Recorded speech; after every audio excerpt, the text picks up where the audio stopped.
मुझे जानकारी मिली है, पूरी घटना के उच्च स्तरीय जांच के निर्देश दिए गए हैं। पुलिस प्रशासन भी जांच कर रहा है। इसके अलावा किंग जॉर्ज मेडिकल यूनिवर्सिटी के वाइस चांसलर को भी हमने अलग से कमेटी गठित करके विस्तृत रिपोर्ट मांगी है। ठीक है sir, thank you. Ajay Dubey अब हमारे साथ जुड़ रहे हैं। जांच के आदेश दे दिए गए हैं, खुद मेडिकल कॉलेज में भी ये जांच चल रही है। लेकिन अजय ये बताइए, जो पीड़िता है उसका आरोप क्या है और जिसको लेकर अब राज्य सरकार ने दखल दिया है और अब जांच के आदेश दिए?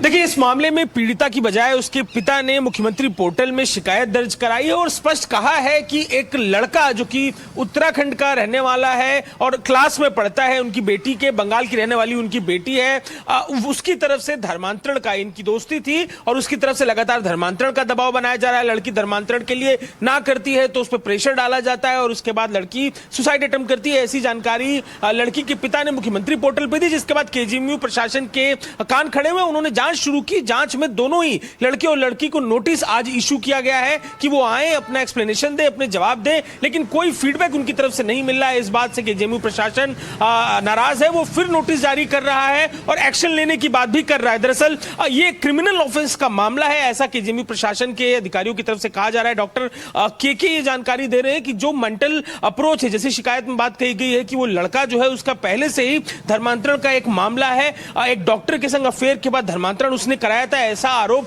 लड़की के पिता ने लगाया। अगर ऐसा होने के 3 महीने बाद ही दूसरे केस में वो इन्वॉल्व हो जाता है, मतलब ये क्रिमिनल ऑफेंस का मामला है। इसकी जांच उस तरह से होनी चाहिए। वो कह रहे हैं कि उन्होंने सारे फैक्ट डेटा चेक कर लिया है और वो कार्रवाई की तैयारी में है, लेकिन पहले वो दोनों जो छात्र छात्राएं हैं उनसे मिलना चाह रहे हैं। उनको बार बार नोटिस दिया जा रहा है कि वो आए, कॉलेज के सामने पेश हो, लेकिन दोनों तरफ से कोई फीडबैक कॉलेज को नहीं मिल रहा है। 3 दिन पहले तक वो अपनी क्लास में मौजूद थे, शुक्रवार तक वो अपनी क्लास अटेंड कर रहे थे। ऐसी जानकारी प्रोफेसर के की तरफ से हमें दी जा रही है।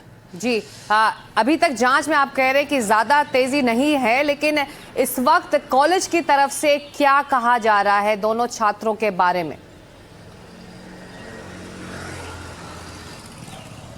देखिए, उनके कैरेक्टर के विषय में भी जब हमने सवाल किया तो दोनों ही छात्र, जो लड़का है उसके विषय में भी कहा कि कोई शिकायत इससे पहले उसके बारे में निकल कर नहीं आई, लेकिन ये कंप्लेन क्योंकि सीधे तौर पर कॉलेज प्रशासन को ना देकर मुख्यमंत्री पोर्टल को दी गई है, वहां से मामला संज्ञान में लिया गया है, इसलिए कार्रवाई की तैयारी कर ली गई है। विशाखा कमेटी की भी तैयारी कर ली गई है कि मामला उसके सामने रखा जाएगा और छात्रों की जो बॉडी है उसके थ्रू भी इसकी जांच की बात कही जा रही है। दोनों का जो डेटाबेस है, जब एडमिशन के टाइम दोनों अपना डेटाबेस कॉलेज को देते हैं, वो डीन ने अपने पास मंगा लिया है। क्या उनका बैकग्राउंड है, उनके बारे में क्या कंप्लेंट्स वगैरह है, ये जानकारी भी ली जा रही है। लेकिन दोनों ही छात्रों की तरफ से कोई फीडबैक, जब सवाल किए जा रहे हैं, जब मैसेज किया जा रहा है, तो कोई कम्युनिकेशन प्रशासन से नहीं किया जा रहा है। इस कारण अभी ये बात रुकी हुई है।